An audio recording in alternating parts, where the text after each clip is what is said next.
ura no muswitana ako se wakino y'umuntu nakubwa ngo genda umuzane ifege kumva genda uzane ifege wakino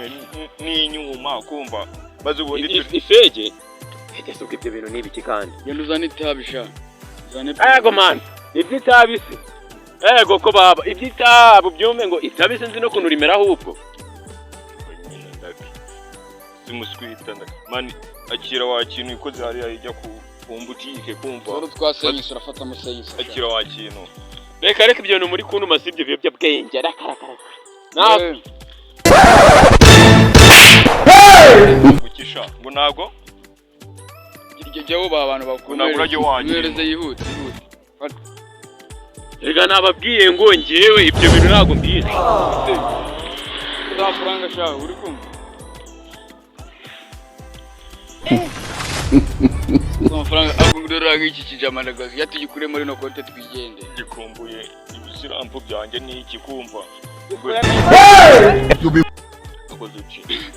hajya ngo wagegiye n'iki ngo nakwira se nababwiye ngo ibyo bitabi nago akira mfasha kuri wano wa mufone maze ubundi mbe ndamwe nababwiye ngo ibyo bitabi ngewe nabi ibyo bintu se kugira wageze ngo ngende ngo yizaniye n'inkoni none ndagaze yizaniye n'inkoni y'umujyama y'umutitana ngo nago ngo wajya kunzanira infege nawe ufata amafaranga ujye kwizama umudugu uko zapanda gare byabira twabijyanye ahubwo twese ubushaka ibindi tujyana hari ahantu wababibona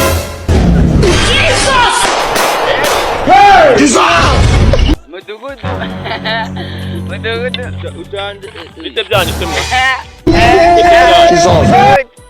bite byanyu ni arasi dore ni ibi aya ndagowe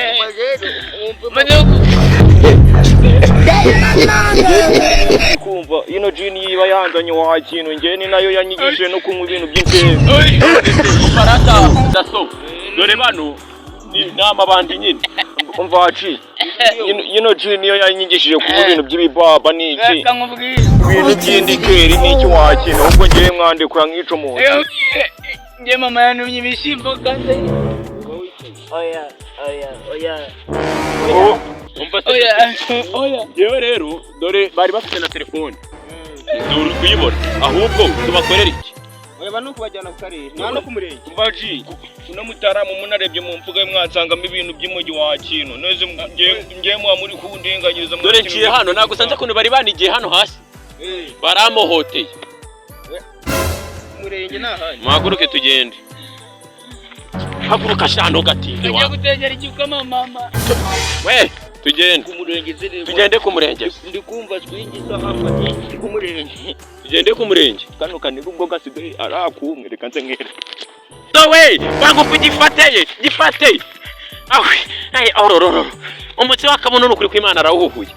oya uzibina nkwereye kasongo yeye niko sha ana ndana mureguye yanga kugwa nukuri ku Imana ariko ari muri ngo bya gasongo yeye niko sha umbare nangaye daso umbaze izagahunde nyine kasongo mu magini akozwe mu nanjye nahuye n'ibirara byinshi ariko ibandinze ariko dasozo n'ikindi bano tubyigeho bo hano ase daso ura muntu koko vipis ibirara byinshi nabonye ariko kiriya cyo kintu ariko reka nkubwire uzi tujye kumukorera uretse nze nkwereke ariko imamo ya Mungu uzi ibintu dukoze uzi ko tumurekuje fata